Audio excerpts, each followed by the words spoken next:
दोस्तों, सबसे पहले आप सभी को हिंदू नववर्ष और चैत्र नवरात्रि की हार्दिक शुभकामनाएं। तारीख आज 27 मार्च 2026, दिन शुक्रवार। आइए जानते हैं। ईरान, अमेरिका और इजरायल के बीच चल रहा युद्ध अब एक नए मोड़ पर पहुंच चुका है। हालांकि युद्ध को बढ़ाने में अमेरिका का ही हाथ था, लेकिन अब खुद अमेरिका लाख कोशिश कर रहा है, लेकिन ये युद्ध थमने का नाम नहीं ले रहा है।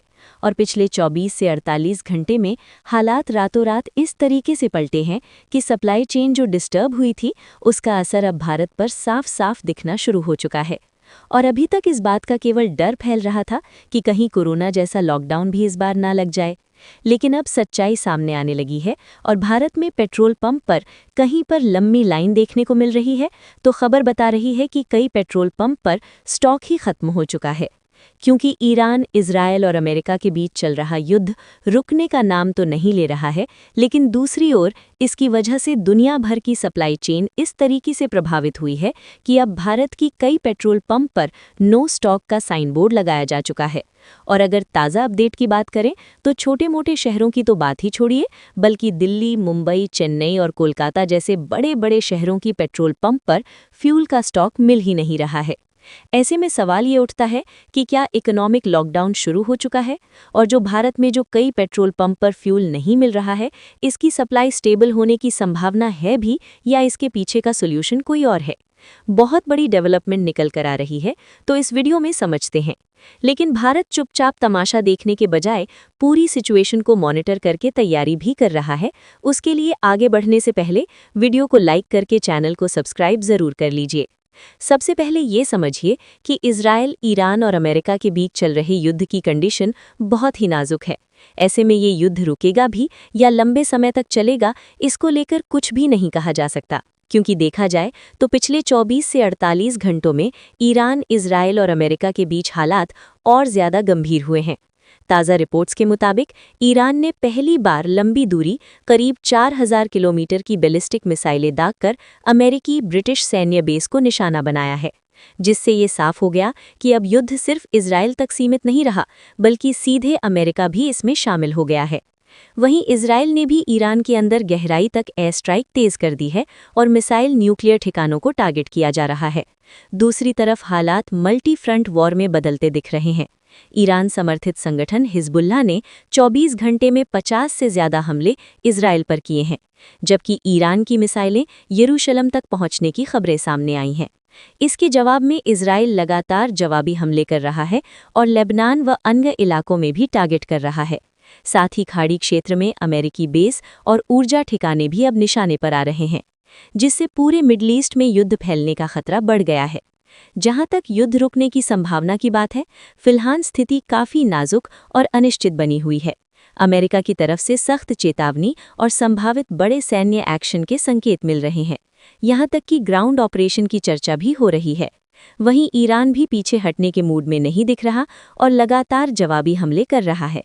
ऐसे में फिलहाल तुरंत युद्ध रुकने के संकेत नहीं है, बल्कि आने वाले कुछ दिनों में ये टकराव और बड़ा रूप ले सकता है, जब तक कि कोई बड़ा कूटनीतिक दबाव या अंतर्राष्ट्रीय हस्तक्षेप सामने नहीं आता।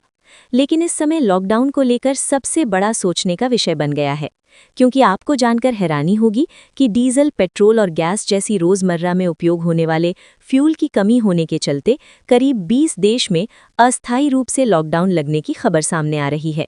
लेकिन यहाँ पर लॉकडाउन कोरोना के जैसे नहीं लगा है, बल्कि कई देशों में अनिश्चित काल के लिए अलग अलग जगहों पर छुट्टियां घोषित कर दी गई।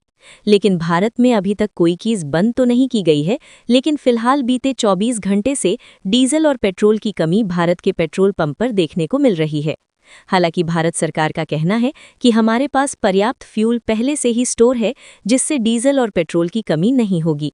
लेकिन फिलहाल में जो सच्चाई सामने आ रही है, इसने कई लोगों को पैनिक में डाल दिया है। फिलहाल भारत के पेट्रोल पंप पे डीजल और पेट्रोल की कमी क्यों देखने को मिल रही है, उसके लिए सबसे पहले ये समझिए कि भारत अपनी तेल ज़रूरतों का लगभग 85% हिस्सा इंपोर्ट करता है, और इसमें सबसे बड़ा योगदान रशिया का है, जो हाल के समय में करीब 30 से 35% तक पहुंच चुका है। इसके अलावा इराक और सऊदी अरेबिया मिलकर लगभग 35 से 40% सप्लाई देते हैं, जबकि यूनाइटेड अरब अमीरात और कुवैत जैसे देश भी महत्वपूर्ण हिस्सेदारी रखते हैं। यानी साफ है कि भारत की बड़ी निर्भरता अभी भी मिडिल ईस्ट और रूस जैसे सीमित क्षेत्रों पर केंद्रित है। अभी ये सप्लाई इसलिए डिस्टर्ब हो रही है क्योंकि स्ट्रेट ऑफ हॉर्मोन्स जैसे बेहद महत्वपूर्ण समुद्री मार्ग पर तनाव बढ़ गया है, जहां से दुनिया के करीब 20% तेल का ट्रांजिट होता है। ईरान और इजराइल के बीच बढ़ते टकराव और अमेरिका की सीधी एंट्री के कारण इस रूट पर जहाज़ों की आवाजाही जोखिम में आ गई है। बीमा लागत बढ़ गई है और कई शिपिंग कंपनियां रास्ता बदल रही हैं। इसी वजह से भारत तक आने वाले तेल की सप्लाई स्लो हो रही है, कीमतों में उतार चढ़ाव बढ़ रहा है और आगे चलकर पेट्रोल डीजल पर भी इसका असर देखने को मिल रहा है। फिलहाल अब हमें उतना भी ज्यादा डरने की जरूरत नहीं है, क्योंकि स्ट्रेट ऑफ हॉर्मुज को लेकर जो सबसे बड़ा डर था उसमें अब आंशिक राहत मिली है। ईरान ने साफ कहा है कि फ्रेंडली कंट्रीज जैसे भारत के जहाज़ों को रोका नहीं जाएगा, लेकिन शर्त यह है कि वे नॉन हॉस्टाइल हों और ईरान के नियमों का पालन करें। दिलचस्प बात यह है कि कई भारतीय टैंकर इस बीच सुरक्षित तरीके से गुजर भी चुके हैं, जिससे संकेत मिलता है कि पूरी तरह ब्लॉकेज नहीं है बल्कि कंट्रोल्ड पासेस चल रहा है। लेकिन इसके बावजूद असली समस्या खत्म नहीं हुई है। युद्ध के कारण इस रूट पर हमले, बीमा लागत और खतरे बहुत बढ़ गए हैं, जिसकी वजह से कई शिपिंग कंपनियां जहाज भेजने से बच रही हैं या अफ्रीका के बगल से होकर गुजरने वाला लंबा रास्ता ले रही हैं। यही कारण है कि भारत समेत कई देशों की सप्लाई रुकी नहीं, लेकिन स्लो और महंगी हो गई है। भारत की करीब 40% तेल सप्लाई इसी रूट से आती है, इसलिए थोड़ा भी डिसरप्शन सीधे कीमत और उपलब्धता को प्रभावित कर रहा है। अब बात करें भारत ने क्या कदम उठाए हैं, तो सबसे बड़ा बदलाव ये है कि भारत ने तेजी से सप्लाई डाइवर्सिफाई करना शुरू कर दिया है। रूस से पहले ही भारी मात्रा में तेल लिया जा रहा था, अब और बढ़ाने की कोशिश हो रही है। साथ ही अफ्रीका और अमेरिका जैसे देशों से भी अतिरिक्त कार्गो मंगाने की रणनीति पर काम हो रहा है।